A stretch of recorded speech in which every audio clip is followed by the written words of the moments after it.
Today on TimesCast, President Obama chooses his next chief of staff. Bill Daley. Pakistani politicians remain silent after a prominent governor was assassinated this week. And behind the scenes of comedian Mark Maron's podcast. Really? You married your high school sweetheart and you stayed with her? Yes, indeed. You're an upstanding man. I do what I can. That's terrific.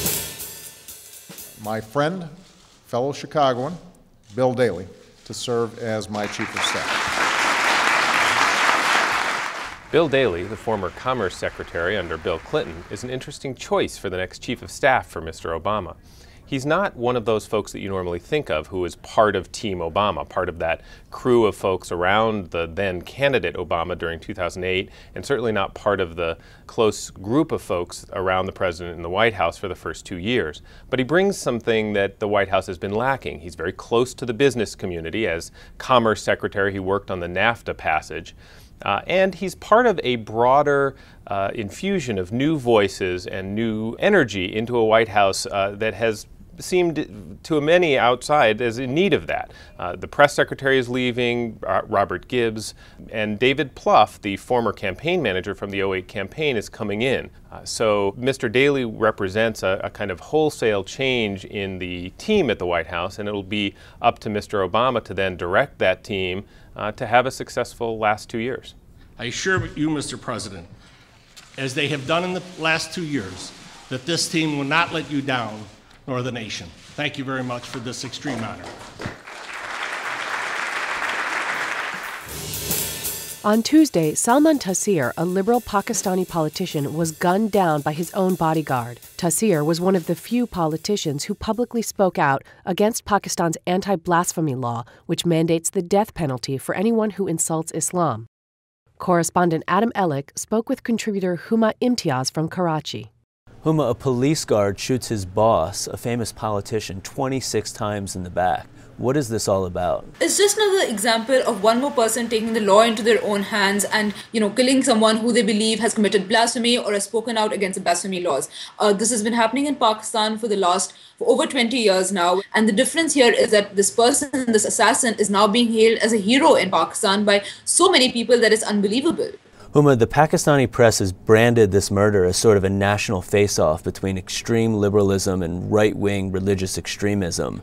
But it seems to me in Pakistan today, that's no longer much of a battle. Well, absolutely, because it's a very small minority of people who are considered as liberals, and it's a huge majority of people who are the right-wing. And at a vigil yesterday that I went to, where they were condemning Salman Taseer's murder, there was a lot of despondency and depression in the air, and many people remarked there that tomorrow it could very well be one of them who's killed down, and the assassin will be hailed as a hero. And in fact, the assassin has been hailed as a hero. There's been a passionate response across the country paying tribute to the assassin.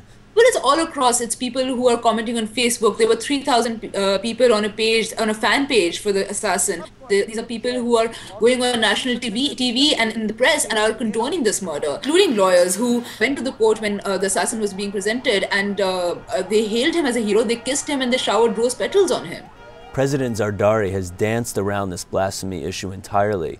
Do you think that these ruling politicians have completely seceded control of the country to right-wing extremists? Well, absolutely. In the wake of Taseer's death, one of the things that the ruling party has completely ignored has been the blasphemy laws. The ruling party or the country has to learn from this tragedy, except we've just seen silence from the ruling politicians. They've ignored the issue altogether. Ladies and gentlemen, Mark Maron! This weekend, the Times Arts and Leisure section profiles comedian Mark Maron. Reporter Dan Salstein has an early look at the story. Mark Maron has been in the comedy business for over 25 years, developing his own style of sardonic and very personal humor. The difference between an atheist, a vegan, and a Christian, if a Christian is a good Christian, at least they know that they're flawed. While he's had modest success, his career hasn't gone as well as some of his peers. He never got a sitcom or a big movie deal. Nothing ever really went in terms of bigger shows, and then I went through some dark periods. Put out a few CDs. My voice evolved and grew, and now I'm here, doing a podcast.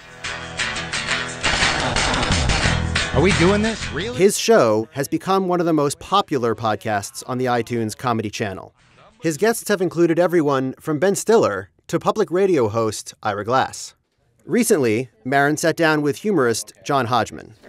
John Hodgman. Hello. Hi, everybody. I'm researching you. Though the podcast is filed under comedy, Maron often goes beyond jokes. He gets comedians to reveal vulnerabilities, as he did while talking with Robin Williams about the dark side of stand-up. What are you afraid will happen? I guess it's that fear of you'll recognize that, as you know, well, how insecure are we really? Yeah. The people who are fans and also celebrities, they prepare, because they know, like, I got to get real with Maron, Really? You married your high school sweetheart? And you stayed with her? Yes, indeed.